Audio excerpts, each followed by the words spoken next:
بين يدي رحمته وأنزلنا من السماء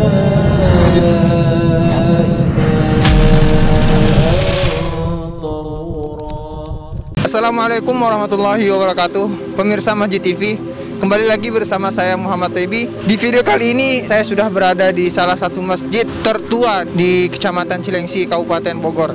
Nah, bisa dilihat di belakang saya, nama masjidnya Al-Mansurunal Muqarrabun. Jadi Masjid Agung Al-Mansurunal Muqarrabun. Nah, di video ini kita akan mereview masjid besar ini.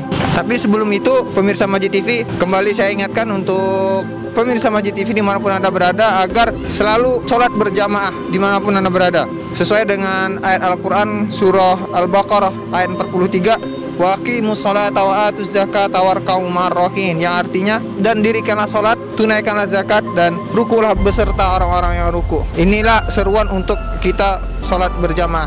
Pemirsa Masjid TV, untuk selanjutnya mari kita lanjutkan untuk menonton video ini. Oke, terima kasih.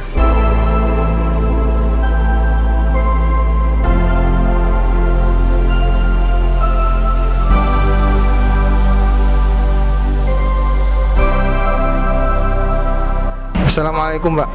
Waalaikumsalam warahmatullahi wabarakatuh. Kami ini dari Masjid TV, mau tanya tentang seputar Masjid Al-Mansurunal Muqarrabun. Katanya masjid ini, Pak, masjid paling tua di Cilengsi. Bisa diceritakan sejarahnya, Pak? Iya, sebetulnya sih kalau masjid yang sekarang ini sebetulnya belum begitu lama ya, tahun 93, tapi ini masjid lamanya yaitu di sebelah sana yang kegusur jalan. Masjidnya kegusur jalan.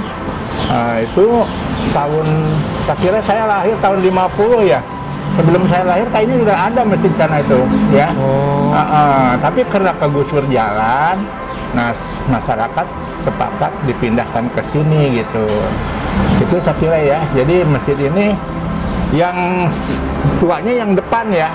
Tuanya yang depan. Yang depan, kalau yang belakangnya ini baru, ini ada sumbangan ada hibah dari Pemda Kabupaten ya. Jadi yang depannya, yang depannya, kalau ini depannya sana berarti ya. Nah, itu yang tuanya di sana. Itu kan kalau tadi katanya yang paling tua, Pak ya? Itu dibangun tahun berapa yang dulu tuh, Pak? Yang sana itu saya lahir tahun 50 udah ada kayaknya tuh. Tahun 50 nah, kalau ya? pastinya saya nggak tahu ya, pastinya.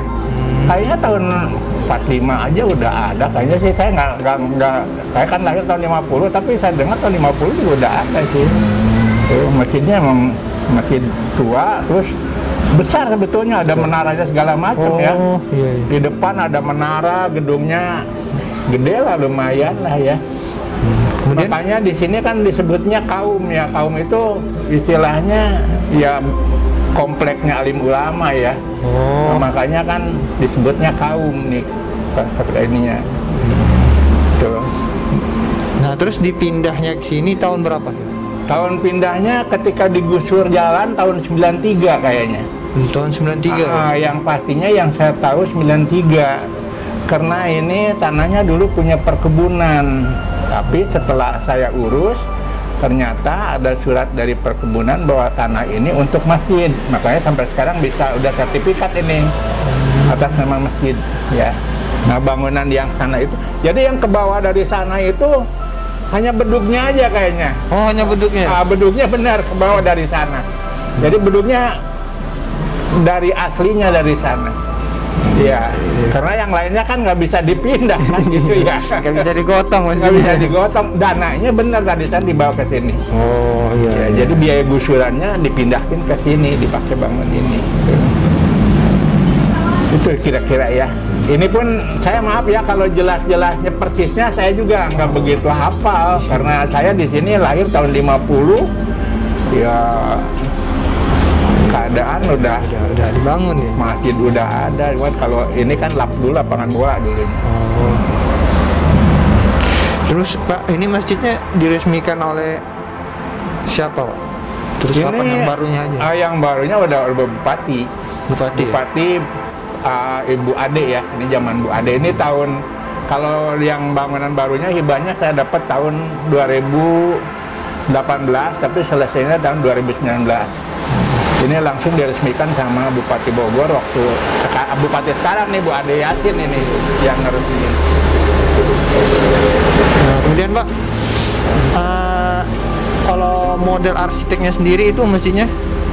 Kalau yang pertama itu kalau nggak salah lupa saya, ada yayasan apa gitu saya juga nggak tahu. Tapi yang ini hibah ini arsiteknya dari Pemda dulu, dari Pemda arsiteknya tuh ya. Jadi kita di sini hanya terima beres lah, paling ngontrol-ngontrolnya aja gitu. Dalam pelaksanaannya kita ikut nimbrung dalam pelaksanaannya, prosesnya, tapi selesainya itu terima beres kita udah. Beres, ya? Kemudian Pak, kalau luas tanah dan bangunannya? Oh, luas tanah semuanya yang disertifikat itu 7.717 meter. 7.717 meter, sedangkan luas bangunannya itu 1.000 meter lebih ya, dengan atas ya, 1.000 meter lebih ya. Karena yang bawah aja itu yang bangunan pokoknya aja 25 kali 25 ini. Sekarang jadi ditambah ke sana 30 kali 25. Berarti udah bawahnya aja 700 sama atasnya ya 1.000-an lah, 1.000 meter ya semuanya. Kemudian Pak, masa lama pembangunan masjid sama biaya pembangunan? Nah, itu makanya kalau biayanya yang awalnya itu memang gusuran dari sana, masjid lama itu biayanya dari sana. Kemudian yang baru ini semuanya hibah dari kabupaten, itu kita dapat hibah sekitar 2,6 miliar. Jadi semua ditanggung sama Pemda, dari mulai bahan, material ya sampai ke tukangnya itu dibiayai oleh Pemda. Nah, DKM ini hanya itulah ikut pelaksanaannya aja. Terus untuk daya tampungnya sendiri Pak, kalau untuk jamaah berapa ini? Kalau daya tampung hampir 2.000 kayaknya ya. 2.000 lebih ya, 2.000 lebih. 2.000 tampung. Pernah penuh, penuh kalau hari raya penuh Pak? Oh, kalau hari raya sampai keluar, nggak bisa di dalam semua kan. Kalau hari raya itu ini depan sampai ke jalan kayaknya. Sampai ke jalan. Kalau hari raya kayak Idul Fitri, Idul Adha itu penuh. Itu kan kiri biasanya di sini diisi sama akhwat ya.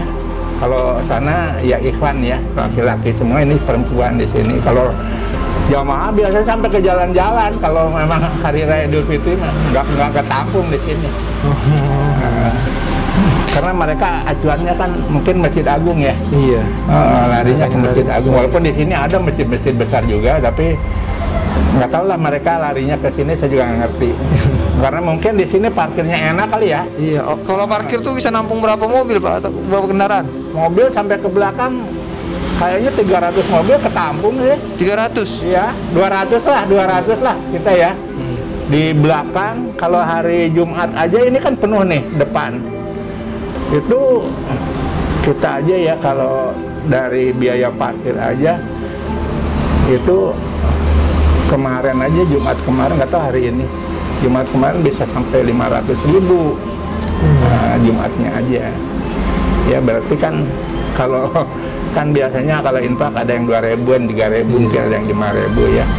Kalau 2.000 aja kali 500.000 dibagi oleh udah banyak kan, sekitar ya 100 mobil lebih lah, sama motor-motor 200-an kalau gitu ya. Nah ini Pak, kan masjid ini kan kayak ada dua bagian ini ya. Nah yang sana kan kayak masjid utama, yang lama. Yang kalau yang sebelah sini nih digunakan itu baru juga. Jadi ini kayaknya kembang masjid berkembang gitu ya. Bangunan yang dari sana itu dibangunnya yang mungkin tadi udah lihat ya. Iya. Bangunan pokoknya itu yang di tengah. Nah kemudian karena jamaah banyak, terutama dari perempuan ya kan, kita bikin tempat yaitu yang sebelah sini. Ini dibikinnya tahun 2015 17-an kali yang ini, yang itu khusus perempuan. Khusus perempuan. Itu berarti khusus perempuan yang jamaah ini. perempuan ya. Jadi perempuan dengan laki-laki nggak satu. Bisa. Kan dia punya ada tempat wudhu sendiri, Iya. tempat sholat sendiri. Nah itu kalaupun ada pengajian perempuan di situ gitu. Tapi ini saya juga minta maaf ya, karena saya kalau jelasnya mah nggak begitu pasti ya. Iya. Saya juga katanya dari orang tua kan gitu. Karena kebetulan ini Al Mansur ini masih ayangnya istri saya masih satu turunan. Jadi Al Mansur ada anaknya punya anak, ini cucunya lah gitu, cucunya berarti. Iya, cucunya. Iya. Masih cucu berarti. Nah Pak, kemudian kegiatan keagamaannya, misalnya jadwal masjid apa bisa di sini Pak? Bisa di. Ya kalau keagamaan biasa ya, karena misi masjid ini kan untuk lembaga dakwah ya, untuk ibadah dan sebagainya. Sebelum pandemi sebetulnya kita ada pengajian untuk umum itu sebulan 2 kali, ada pengajian untuk anak muda sebulan juga 2 kali, kemudian untuk ibu-ibu juga sebulan 2 kali. Ada acara-acara seperti ya kalau kegiatan kaban yang rutin kayak taraweh dan sebagainya, itu memang kita laksanakan semua kan gitu. Ada kalau lagi Ramadan itu biasanya kita ada pengajian subuh ya. Iya, kajian Ya. subuh. Ya. Kajian subuh. Pengajian subuh ada kalau Ramadan ya, kalau hari biasa nggak ada. Terus kegiatan dakwah lainnya kayak kita di sini ada hasil dari kotak amal itu kan. Kotak amal itu ada khusus buat yatim ya kan. Itu biasanya pada hari-hari besar lah ya. Ada hari yang hari besar keagamaan, kita biasanya kita keluarkan masalah yatimnya. Di masjid kan ada pendidikan Quran gitu. Justru ini nggak ada, karena di sekeliling ini kan pesantren semua. Oh. Iya, di bawah ada pesantren, di sini ada pesantren. Sebetulnya ya kita juga pengen ada pengajian, tapi mereka udah diserat mereka semua. Kita juga nggak, ya bukan bersaing enggak ya. Cuma kalau memang udah ditangani ya kenapa enggak sih, ya udah aja kan gitu ya. Berarti bisa dibilang masjid ini di tengah-tengah pesantren. Iya, di sebelah sini kan yang 2 tingkat itu pesantren. Yang di bawah apalagi pesantren gede sampai tingkat universitas kan ya, perguruan tinggi ada di sana di bawah tuh. Tuh. Nah ini Pak, terakhir nih untuk minta saran kepada Bapak masjid, mungkin untuk masjid-masjid gede kayak masjid-masjid lain, saran untuk bagaimana cara merangkul warga sekitar agar melakukan sholat 5 waktu berjamaah di masjid gitu. Ini masalahnya kadang-kadang kita sulit juga ya, karena menyangkut masalah pertama keinginan ya, keinginan. Ini kita walaupun kita adanya di kaum, kita dakwah terus kan gitu ya, tapi masalahnya ya itulah, kita harus benar-benar rajin lah ya, rajin memberikan ya istilah kata ya semacam tausiah lah, semacam itu kepada mereka. Makanya kita di sini pengajian itu paling masalah fikih kan, masalah yang enteng-enteng lah gitu ya.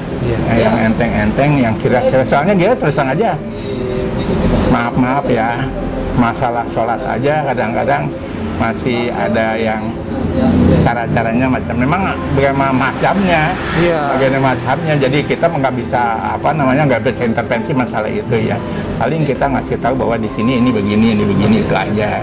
Terus kita himbau mereka untuk selalu bisa hadir, dan kita kadang-kadang kerjasama juga dengan luar untuk mengadakan semacam ya sembako gitu. Maksudnya menarik juga dari masyarakat sekitar untuk bisa kegiatan bakti sosial dekat dengan masjid lah, setidak-tidaknya mereka kenal sama masjid lah gitu. Tapi alhamdulillah sih kalau sholat kayak subuh itu istilah kata kalau 200 mah ada tiap subuh juga ada. Subuh? Bisa bisa masuk 200 karena terus aja di sini kan ada tamu juga ya. Kalau maghrib itu ruangan tengah itu penuh, kalau maghrib ruangan depan itu penuh itu kan. Kalau maghrib, kalau subuh kira-kira setengahnya lah gitu. Alhamdulillah kalau soal sholat mah ya, ya orang juga tahu mungkin ya hidup kewajibannya di dunia ini yang penting mah kan sholat ya. Tiang agama. Iya, tiang agamanya kan sholat. Nah, mungkin itu aja Pak. Tapi saya minta maaf ya karena terus terang aja mungkin saya juga kan pegang DKM ini dari tahun 2016 ya kan, dari tahun 2016 harusnya 5 tahun kemarin saya sudah selesai, tapi ternyata ya jamaah saya pengen ya, nambah lagi ya, saya ikutin aja. Adapun yang lain-lain mah ya tinggal gitulah ya. Jadi terus aja ini mah semampu saya yang saya tahu gitu kan. Adapun pasti mah pastinya saya juga bingung juga ya, karena saya juga katanya dari orang tua kan. Katanya dari orang tua, tapi saya terus aja saya asli sini ya, hidup di sini, dan mudah-mudahan kalaupun saya nggak ada umur diambil sama Allah, saya pengen di sini juga. Ya, cukup ya. Iya, cukup. Ya alhamdulillah kalau cukup, cuma itu aja ya yang saya bisa kasih tahu lah sama adik-adik sini ya.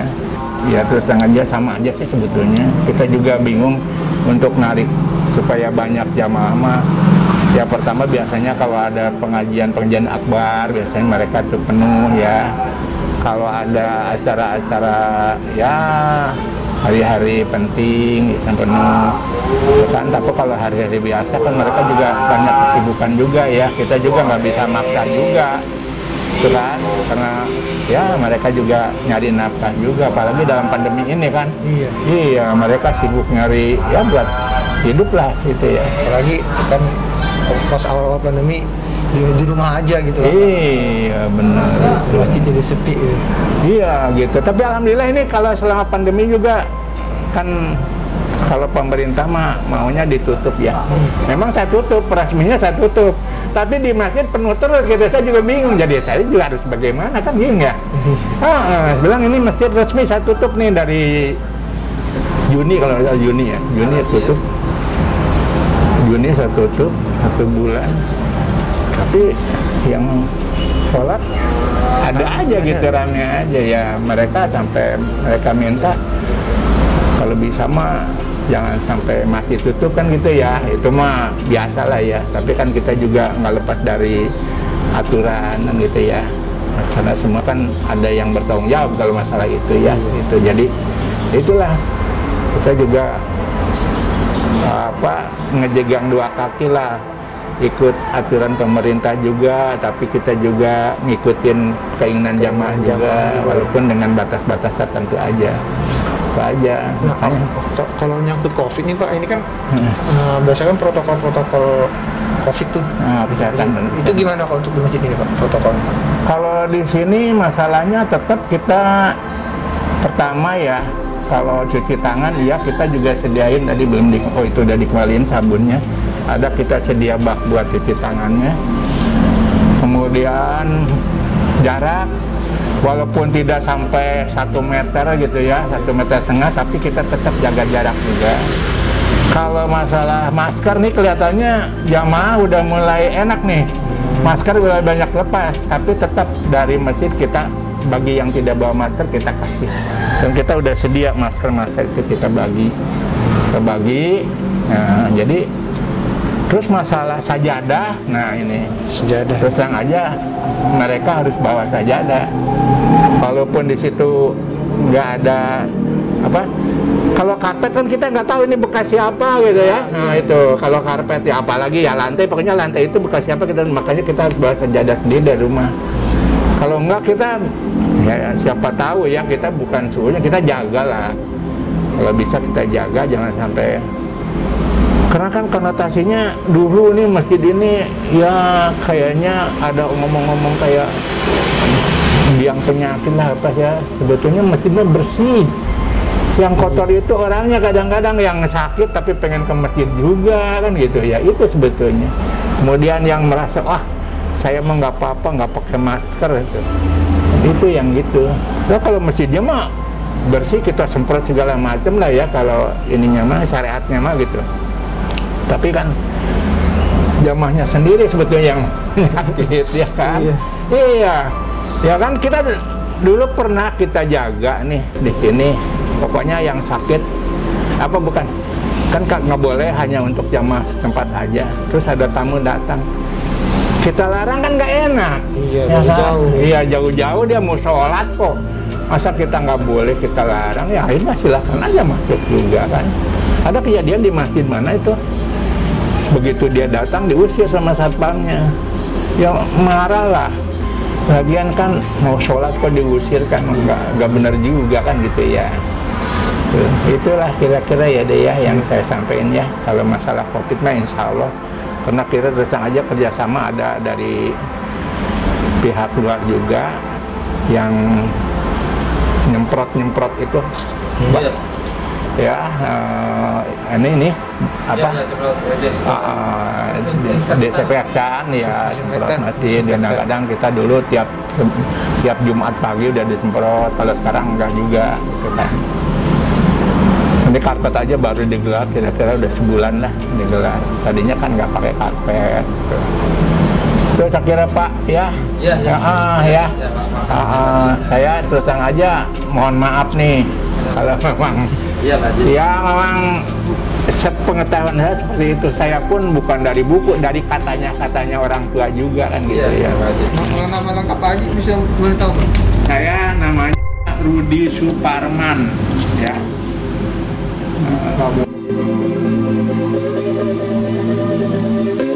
Pemirsa Masjid TV, inilah beberapa cuplikan dan wawancara kita bersama DKM Masjid Al-Mansurun Al-Muqarrabun. Dan inilah akhir perjumpaan kita. Semoga pemirsa Masjid TV ini suka dengan video ini. Kalau kalian suka, maka saya minta tolong subscribe and like beserta tonton video selanjutnya. Oke? Terima kasih pemirsa Masjid TV. Wassalamualaikum warahmatullahi wabarakatuh. بين يدي رحمتي